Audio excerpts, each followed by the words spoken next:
প্রাকৃতিক দুর্যোগে বিপর্যস্ত ভারতের বিভিন্ন রাজ্য। কেরালায় ভূমিধসে প্রাণহানি বেড়ে ২৮৯ জনে দাঁড়িয়েছে। এখনও নিখোঁজ ২ শতাধিক। রাজধানীর দিল্লিতে ভারী বৃষ্টিতে প্রাণ গেছে ৯ জনের। রেড অ্যালার্ট জারির পাশাপাশি বন্ধ রাখা হয়েছে স্কুল। হিমাচলে নিখোঁজ ২০ জন। বর্ষার প্রভাব পড়েছে উত্তরাখণ্ডে, প্রাণ গেছে ৩ জনের। আটকে পড়েছে অনেক পুণ্যার্থী। ভারতীয় সংবাদ মাধ্যম এনডিটিভি বলছে, ভারী বৃষ্টিতে মঙ্গলবার কেরালার ওয়েনারের একাধিক পার্বত্য এলাকায় ৪ ঘন্টার ব্যবধানে ৩টি ভূমিধসের ঘটনা ঘটে। এতে মাটি চাপা পড়ে অসংখ্য মানুষ।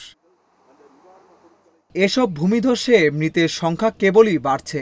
এখন পর্যন্ত ১৫০০-এর বেশি মানুষকে উদ্ধার করা হয়েছে, তবে এখনও নিখোঁজ রয়েছে ২ শতাধিক মানুষ।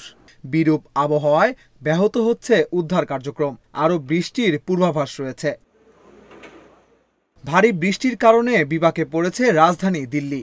বুধবার রাত ৮:৩০ পর্যন্ত ১১৯ মিলিমিটার বৃষ্টিপাতের রেকর্ড হয়েছে সেখানে। প্রবল বৃষ্টিতে মিলেছে হতাহতের তথ্য। রাস্তাঘাট তলিয়ে যাওয়ার পাশাপাশি আবাসিক এলাকায় তৈরি হয়েছে জলাবদ্ধতা। ধসে পড়েছে বেশ কয়েকটি বাড়ি।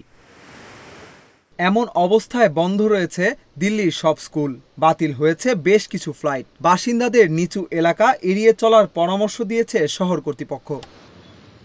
বর্ষার প্রভাব পড়েছে উত্তরাখণ্ডেও। প্রাণহানির পাশাপাশি নিখোঁজ রয়েছে কয়েকজন।